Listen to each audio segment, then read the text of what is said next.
O Área 51 é um estúdio de produção musical referência na região da Campanha.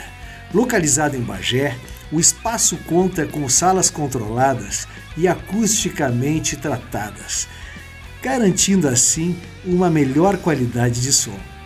Oferecemos todos os serviços de áudio profissional, desde sua produção musical completa até a criação de jingles, spots comerciais e muito mais. Fuzz Marketing, branding que conecta, performance que converte. Atendemos as principais marcas da região da Campanha. Siga o Instagram, @FuzzMKT, e vamos dar um fuzz no seu negócio.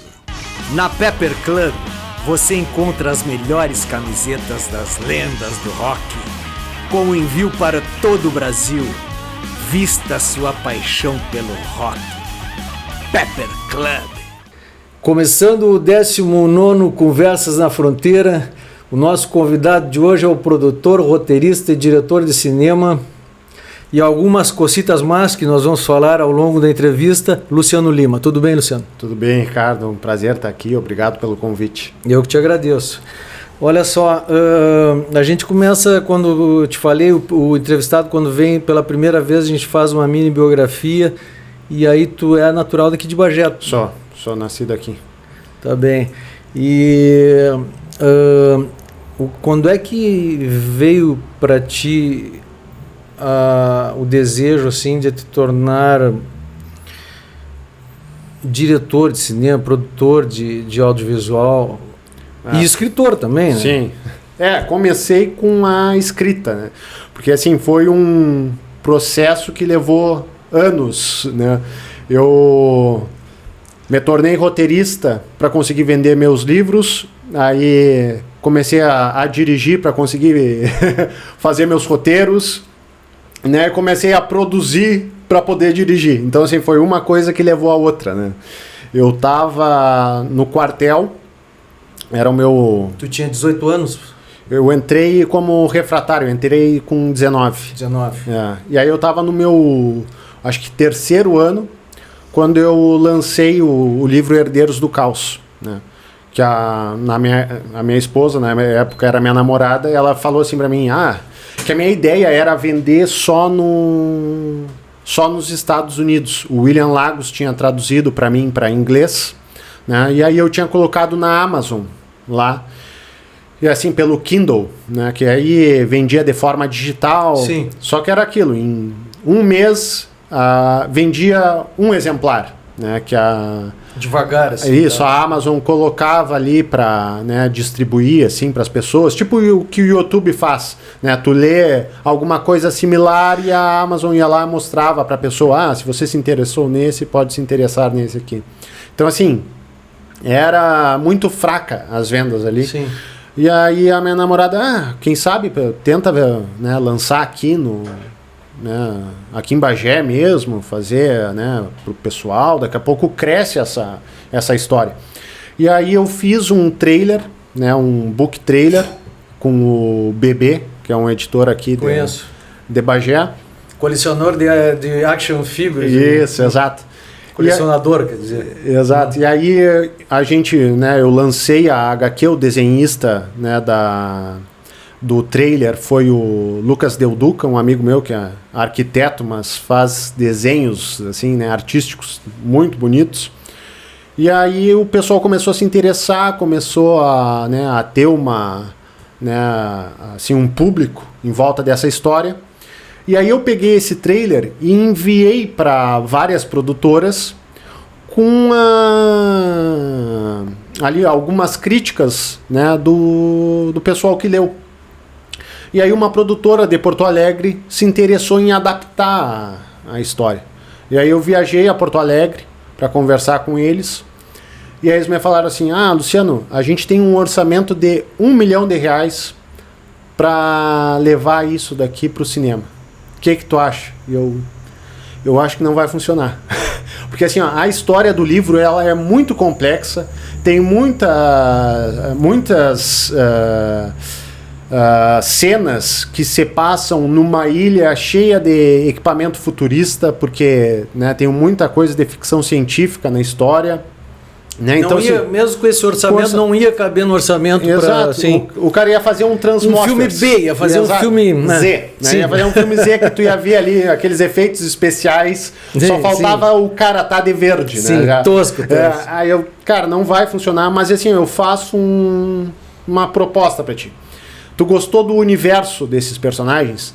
Então que tal escrever uma série que se passa nesse mesmo universo, com essas características, né? Só que mais simples, né? Uma coisa assim mais focada numa pessoa, em vez desse mundo... Para executar. Exato, e aí ele tá. Então me apresenta um roteiro, né? Que eu vejo assim, se a gente vai querer ficar ou não. E aí eu fui para casa e comecei a escrever, né? E aí eu não tinha ideia de como era um roteiro de cinema, né? E aí eu perguntei para uma amiga minha, ela, Luciano, esse aqui é um roteiro que eu escrevi, tu pega como base, assim, a formatação. E aí eu peguei e fiz o meu primeiro roteiro e mandei para eles, e eles adoraram, né? Aí eles, cara, a gente vai apresentar no Labrief, que é um festival que acontece em Los Angeles, tá? E se correr tudo bem, a gente vai levar essa história adiante e tudo mais. E aí a gente filmou em Porto Alegre um teaser, né, para essa série. E aí eu fui a Los Angeles para apresentar pro pessoal em 2015 isso. Como é que era o nome da série? Era The Last Defectors, né, que aí seria Os Últimos Desertores, né, que a história se baseava nos vilões do universo que eu criei. Então assim, eram no Herdeiros do Caos, tinha esses caras que são conhecidos como imitadores, né, que são seguidores em latim. E esses são os vilões da série. São como se fossem terroristas com poderes sobrenaturais, né? Então 5 membros desse grupo desertaram para recomeçar a vida deles, mas como tudo que eles aprenderam a fazer é matar, cometer, né, crimes e tudo mais, eles tentam recomeçar no mundo do crime, né? Então, assim, eles se tornam os traficantes mais poderosos de Los Angeles, no caso, que é onde se passaria a história, né? E aí, e isso faria com que os heróis, digamos, do livro fossem aparecer para perseguir eles, pois eles iam crescer no mundo do crime de uma forma que nenhum outro grupo cresceu, né? Uma pergunta dentro disso. Como é que tu fez para deixar, para ficar mais fácil de executar, ou seja, fazer com esse valor que seria o 1 milhão? O que que tu mexeu na história para ficar mais fácil de executar? É que assim, a minha ideia com o livro era apresentar o mundo, né? Então assim, a gente pegava o William Monte, que era o protagonista, e ele ia nesse lugar onde tinha esses equipamentos futuristas e tudo mais, e ao mesmo tempo em que eu desenvolvia ele, né, como personagem e os seus poderes. Já nesse daí, eu já tinha estabelecido que a personagem protagonista tinha seus poderes ali, só que ela ia para um mundo normal. Entendeu? Não precisava os efeitos dos superpoderes. Exato. Então assim, ela ia para o mundo normal, assim, lidar com traficantes e tudo mais, ainda problemas familiares, porque a irmã dela era uma viciada.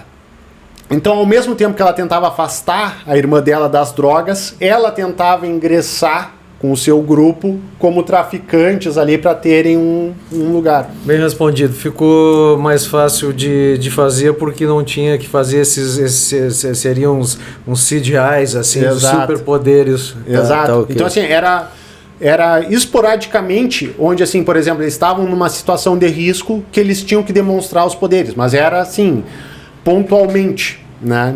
A série não era focada nisso, mas sim no crescimento deles nesse... Sim. E aí em Los Angeles?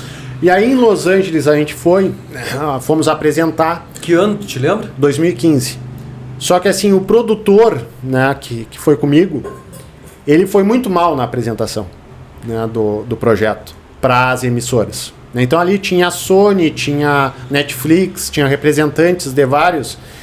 E ele, assim, o pitching dele, né, apresentando o projeto, foi, assim, terrível, né? E aí, assim, a parte, era para ele falar da parte de produção do projeto, como é que ele pretendia executar, e eu entrava com a parte da história, né? Por que as pessoas se interessariam por aquela história? Claro. Então, assim, ele começou com a parte da execução, e aí deu para ver que ele não conhecia o mercado local, como funcionava lá, né? E aí meio que quando chegou na minha parte já estava morta a ideia, né?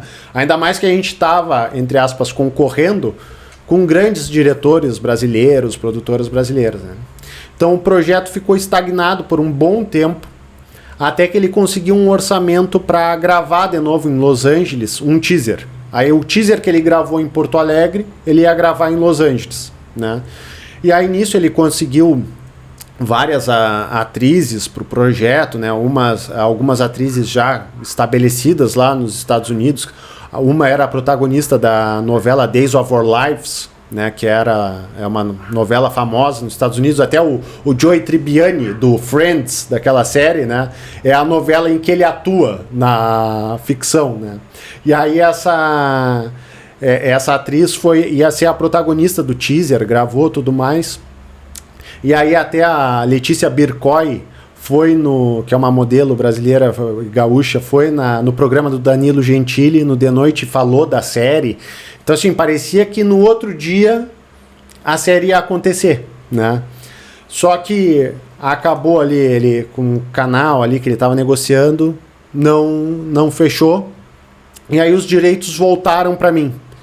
E aí ele perguntou, Luciano, vamos continuar? E eu, cara, isso aí já me deu muito desgaste, né? Eu vou seguir por outra linha, caminho, né?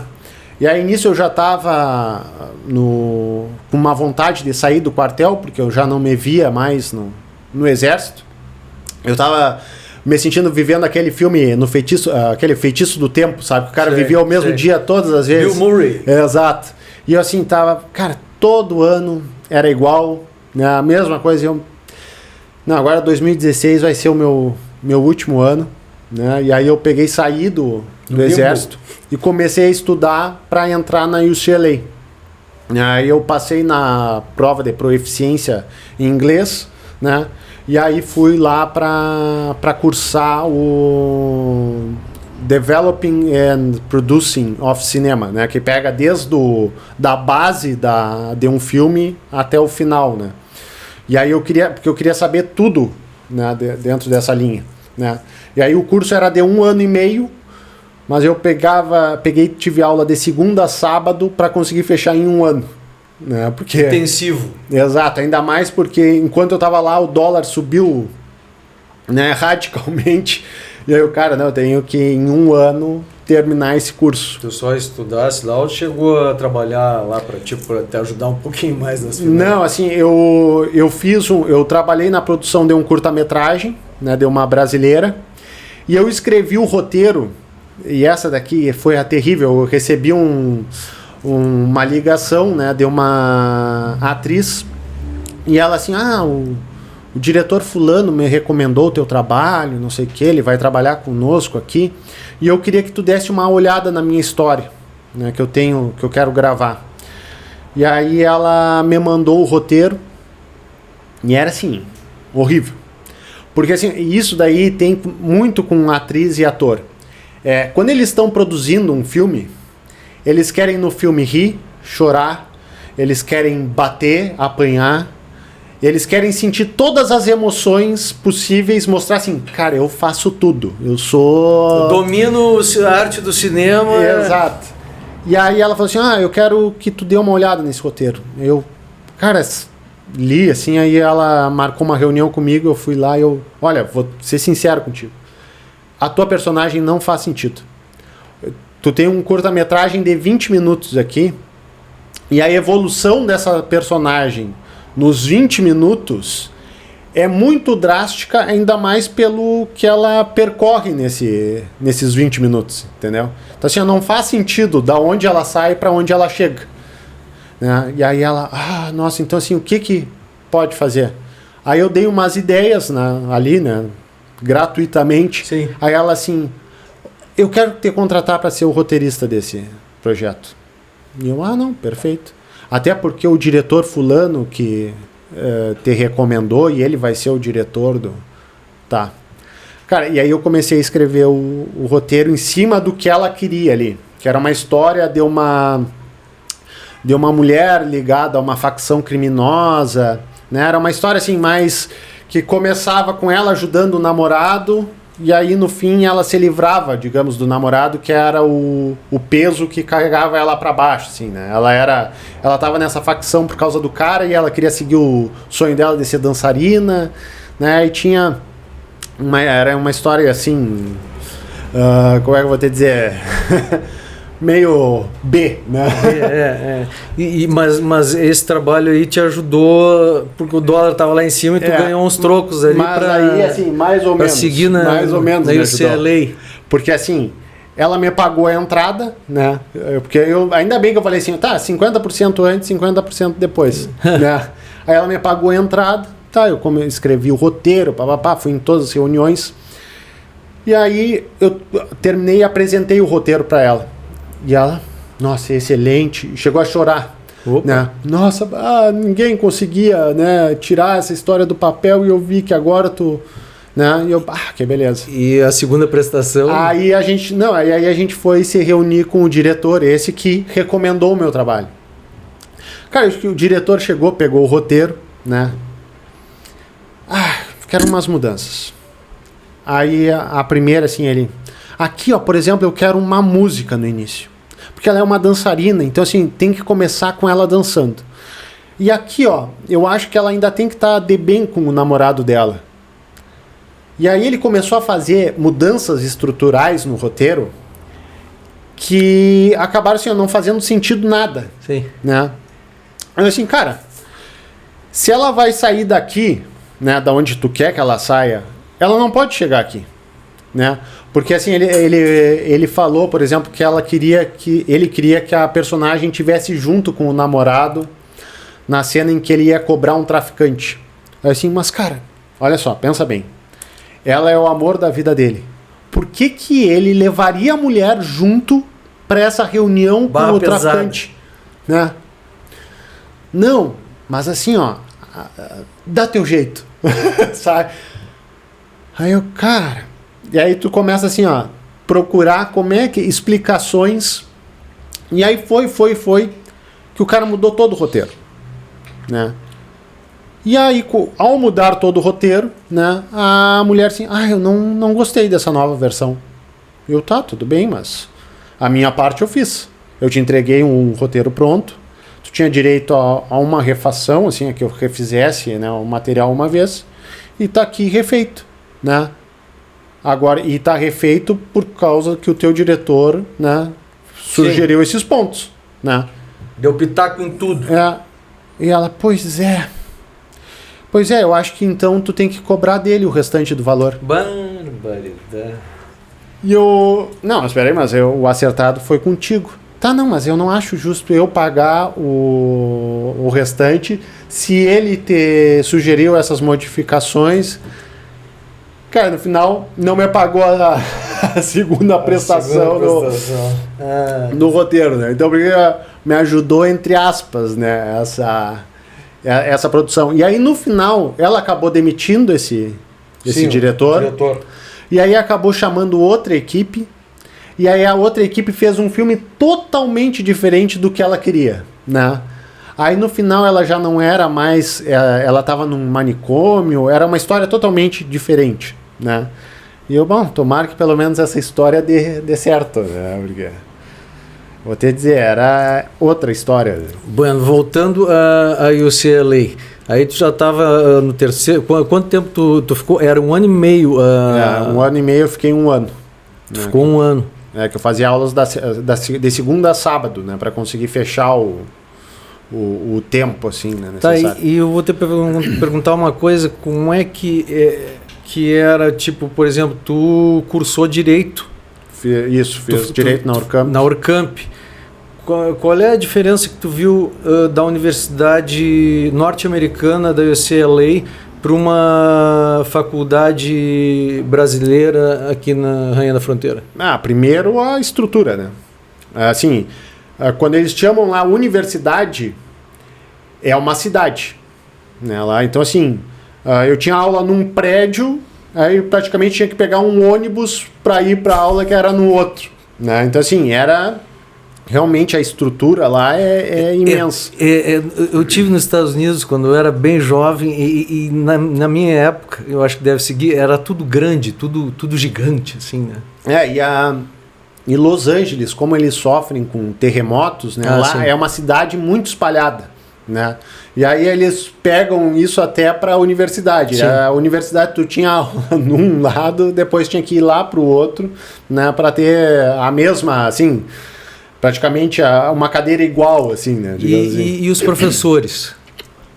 Sim. Comparando com o pessoal daqui e tal. A gente sabe que aqui a gente tem bons professores. Claro. Tem maus professores também, mas tem bons professores. Mesmo sendo um país que não é de primeiro mundo, digamos assim, né? Uma coisa que tem lá, e eu acho que assim que foi um erro que até aqui o MEC começou a cometer, é que assim, lá a maioria dos professores... eram profissionais da área, né? Então, assim, por exemplo, meu pai foi professor de veterinária na Urcamp, e ele era inspetor agropecuário por trocentos anos, e aí chegou aquela direção que tinha que ter mestrado, tinha um cara com 40 anos de serviço, não vai voltar para a escola para ter aulas com um cara que ele dá aula, né? Então, assim, lá não tinha isso. Lá o profissional tinha uma didática, né? Sabia dar aula. Ele era professor. Então, assim, eu tive aulas com vários produtores, né? Que eram consagrados na indústria, né? Tanto, assim, a maior que eu peguei foi a Jenny Lee Tong, que fez Goonies, Feitiço de Áquila, os Máquina Mortífera, o... Free Willy, né? Até no Goonies ela aparece, né? Se tu assistiu o Goonies, ela era a única asiática na produção. Então, quando chegou no final, eles viram, a gente não contratou uma figurante para ser mãe do... Short Round. Quer dizer, Short Round era no Indiana Jones. No Goonies... eu não lembro o nome daquele ator. Sensacional. E aí chamaram ela, Jenny, entra era em cena mãe aí que tu vai ser mãe do rapaz asiático. Né? Então, assim, ela fez trocentos filmes e eu tive o prazer de ter aula com ela. E era uma boa professora, aprendesse bastante incrível. Com ela. Ela era demais, assim. Eu também tive aula com o produtor do Mega Tubarão, com o produtor do Punho de Ferro. Tive aula de roteiro com o roteirista que fez aquele filme com Michael Douglas, é Chuva Negra, me parece. Chuva Negra, do Ridley Scott. Isso. Sim. Né? E aí tu tinha insights dos caras que estavam ali e te diziam assim, o mercado é assim, assim, assado. Né? Tive aulas também com agentes, por exemplo, o agente do... eu acho que é Man of Action, o nome da produtora, que fez o Ben 10, sabe? Aquela série animada. Né? Sim. E aí, assim, então tu também tinha acesso a essas pessoas que tinham palestras com eles, né? Então, assim, eu tive palestra com o pessoal do Ben 10 ali, né? Então, assim, era muito interessante esse contato. Sim, com os professores.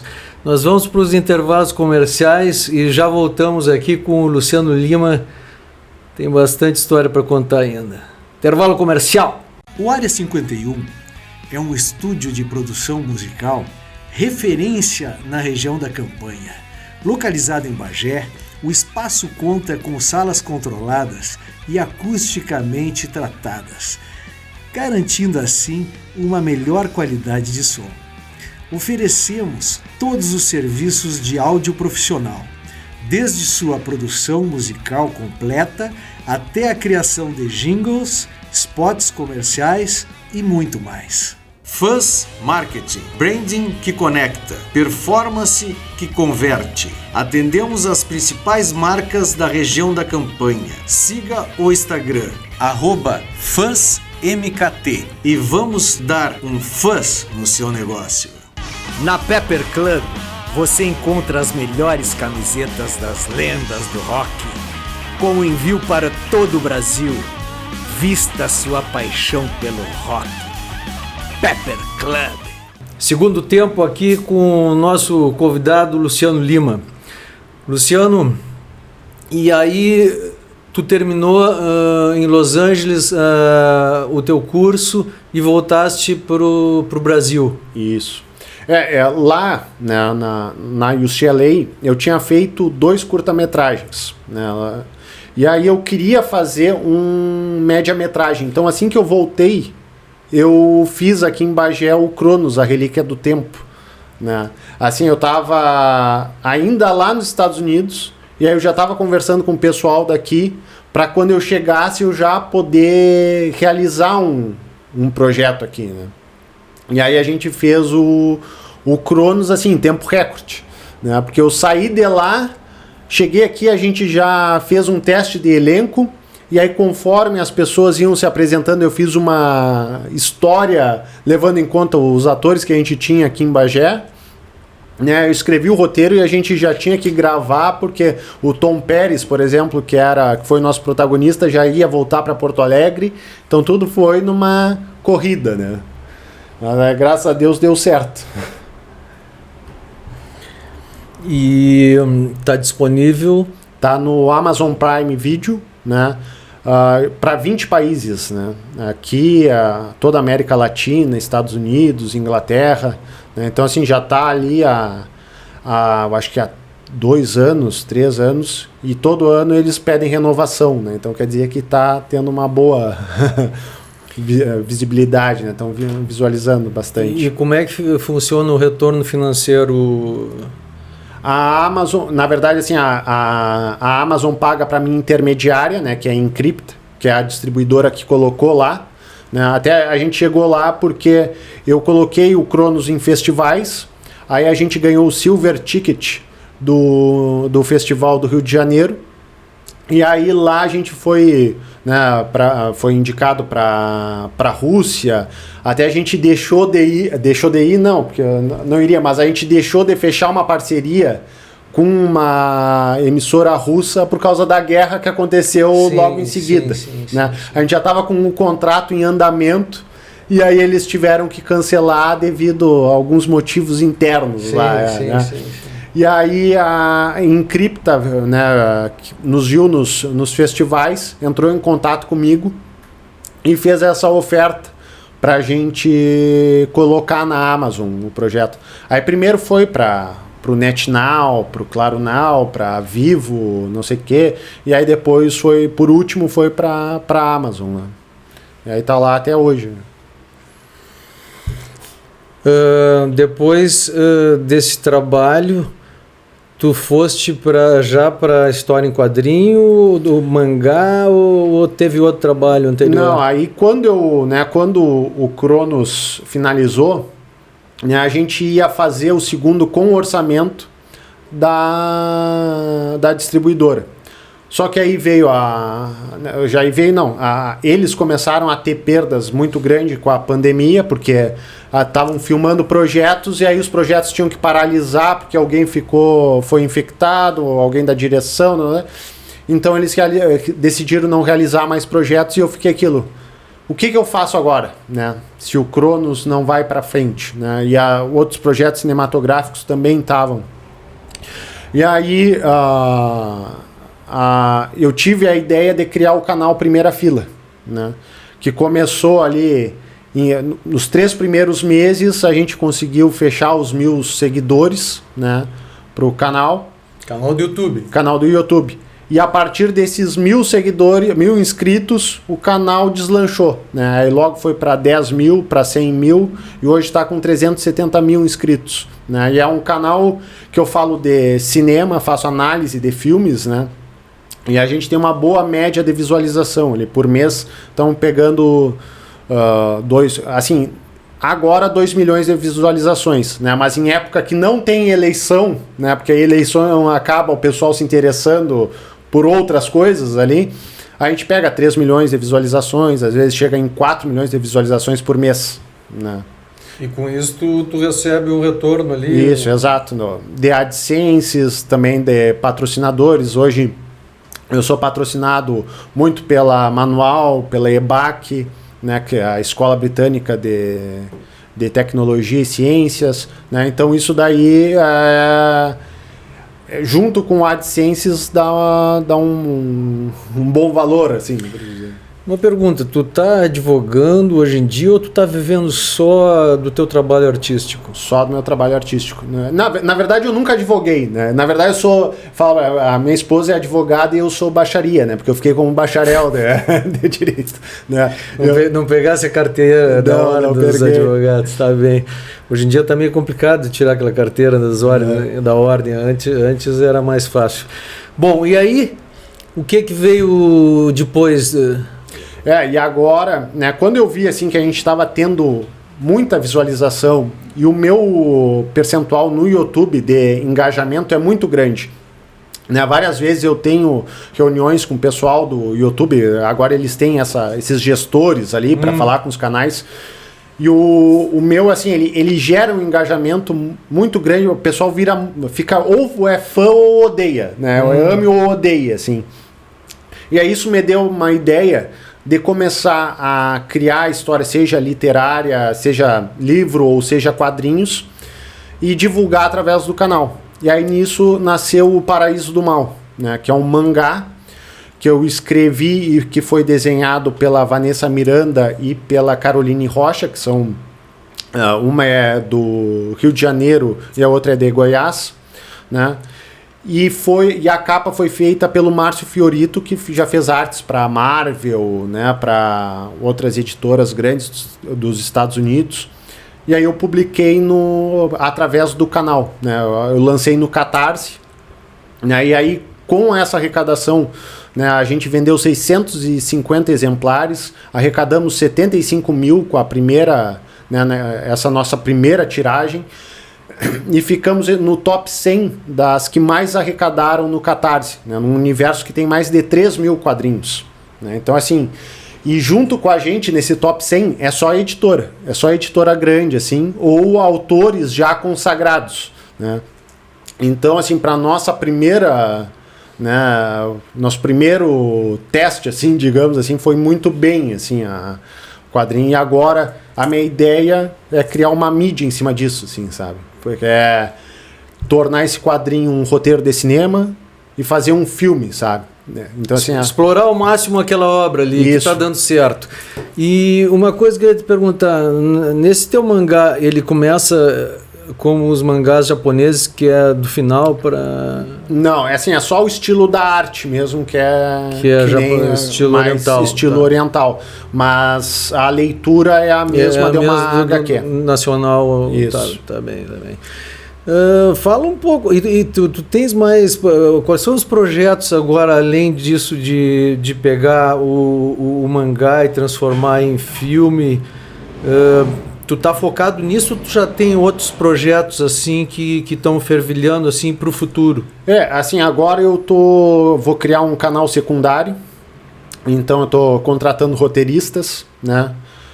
Já fechei com um que vai roteirizar, porque hoje eu já faço o roteiro dos meus vídeos, né? Então hoje eu tenho um editor que trabalha no canal principal, onde eu roteirizo e narro, né? E agora pro secundário eu vou só narrar. E a minha ideia é futuramente nem narrar, deixar alguém narrando no meu lugar ali. Só que o problema nesse sentido é que o pessoal, a identidade do canal acaba sendo a minha voz, né? Então, por isso que eu digo, ame ou odeie. Tem gente que chega ali nos comentários, nossa, é horrível essa tua narração. Aí tem outros, meu Deus, essa é a melhor narração do mundo. Essas narrações tu tirou assim de filme noir, assim, porque filme noir que tem aquele esquema da narração, né? Sim. Não, é que assim, nos Estados Unidos tem um canal que se chama Cinema Sins.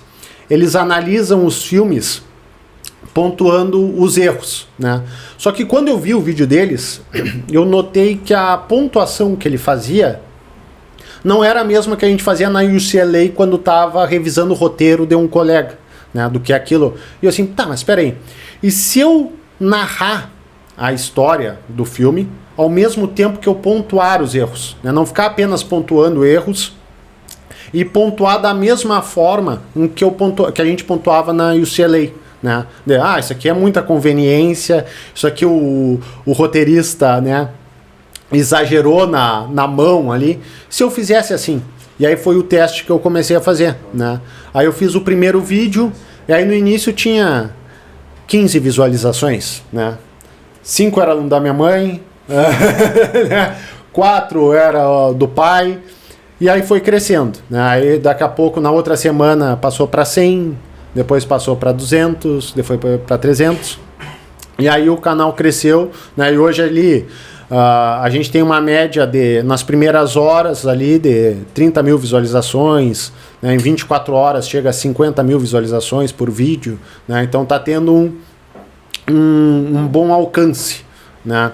E aí, a partir daí que me veio a ideia de usar o canal para promover esses outros projetos. Ao mesmo tempo, agora que eu quero criar um segundo canal para falar de séries. Porque no meu canal principal eu só falo de filmes, né? Então essa é a ideia agora. Fala um pouquinho pro pessoal aí, como é que foi a inspiração para fazer a história em quadrinho que... chegam 2 irmãos numa ilha, não, sem dar spoiler, mas tipo chamar um pouquinho para atenção do pessoal. A história ela se baseia, né? São 2 irmãos que são injustamente acusados de assassinato. Eles são condenados e enviados para essa ilha, onde todos os criminosos condenados por crime dolosos, hediondos, são enviados, né? E quando eles chegam lá, eles esperam encontrar um presídio, mas não tem nada, parece uma ilha paradisíaca, né? E aí no primeiro dia eles aproveitam assim quanto dá, né? Ao mesmo tempo em que se perguntam o que está acontecendo ali, até que chega a noite, né? E essas pessoas aparecem e se transformam em criaturas que começam a devorar todo mundo, né? E aí a partir dali a única chance deles sobreviverem é se unir ao Gael, que é um ex-caçador de demônios, né, que foi condenado e está naquela ilha e que tem um plano para escapar.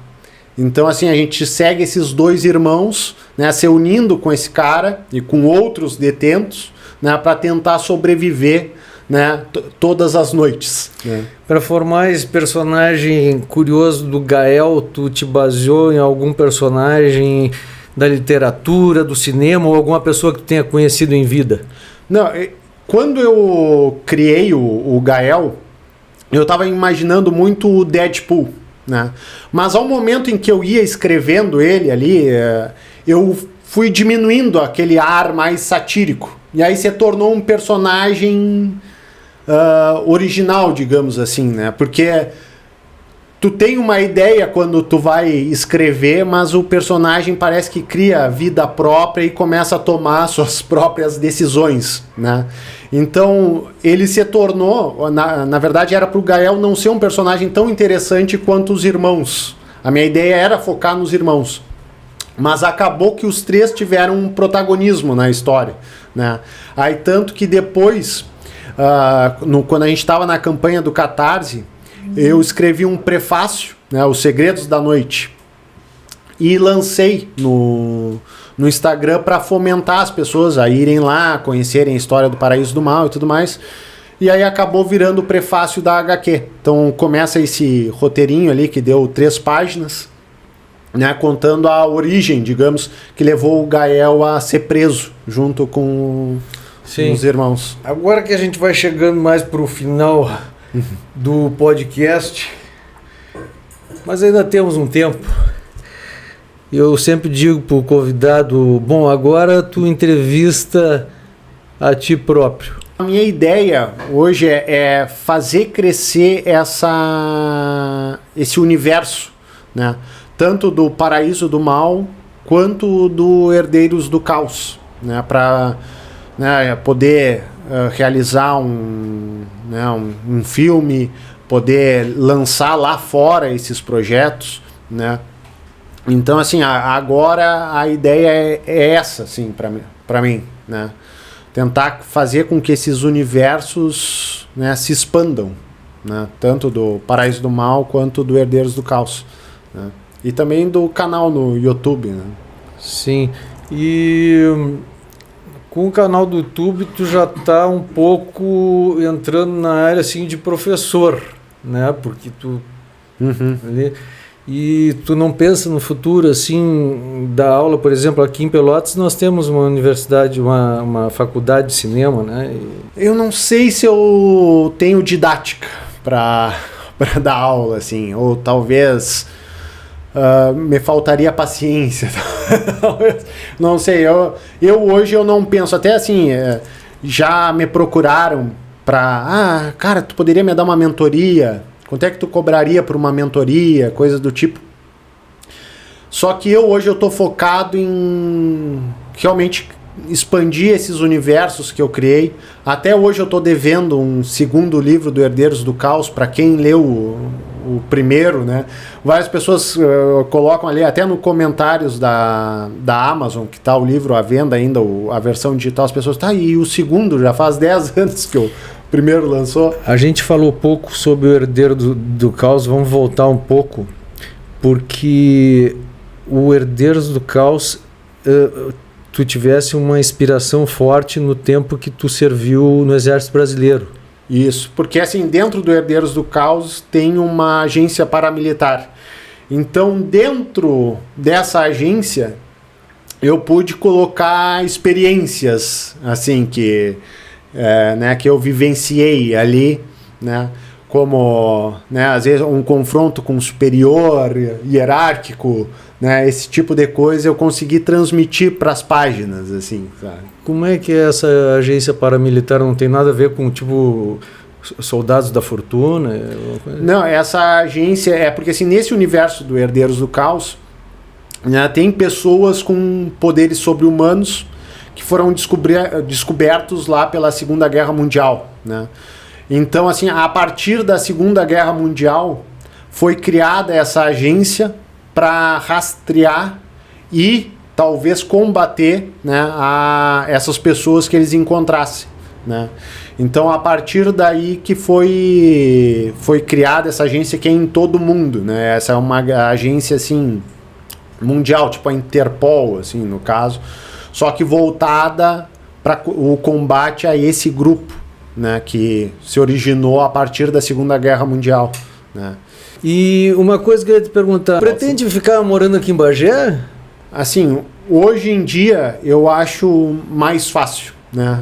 A gente tem uma qualidade de vida boa no interior, não, né? Com certeza. Mês passado eu fui num evento em São Paulo, e aí para ir num bairro e voltar para pegar um smoking, estresse eu levei 1h30. Então, assim, é outro, né, outro mundo, assim. Eu prefiro ir esporadicamente, tem que ir lá fazer um evento, ir né, em alguma coisa, tá melhor do que ficar lá toda hora, né, para ir esporadicamente ter que fazer uma coisa dessas. Tem essa qualidade de vida. Sim. Da Rainha da Fronteira aqui, que é uma coisa que eu não troco por nada. Meu amigo, prazer te conhecer. No final das contas, eu te conhecia pelo meu amigo do teu trabalho, pelo meu amigo Lissandro Torres, que indicou o teu trabalho. E graças mil pela entrevista. Eu agradeço. Até a próxima.